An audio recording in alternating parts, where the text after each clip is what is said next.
आपण जर बाहेर फिरायला जायचं म्हटलं ना, तर आपण लांबचा विचार करतो म्हणजे कुठेतरी दुसऱ्या राज्यामध्ये फिरायला जाऊ असा विचार करतो आणि आपल्या गावाच्या आजूबाजू किंवा आपल्या सिटीमध्येच अशी छान-छान सुंदर ठिकाणं असतात, तिथं आपण जातच नाही. तसंच माझ्यासोबत झालंय. मी भरपूर ठिकाणी फिरून आलेली आहे.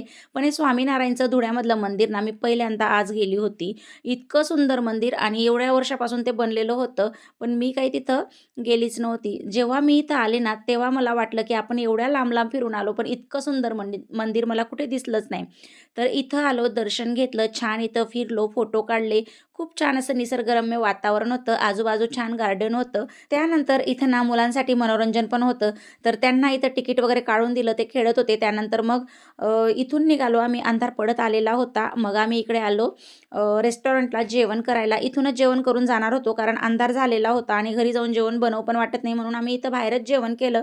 आणि त्यानंतर ना स्वामी समर्थांचं केंद्र आहे, तिथं गेली. तिथं छोटा फोटो घेतला, नित्यसेवेचं पुस्तक घेतलं आणि त्यानंतर निघालो घरी. चला तर भेटूया पुढच्या व्हिडिओमध्ये. तोपर्यंत बाय अँड टेक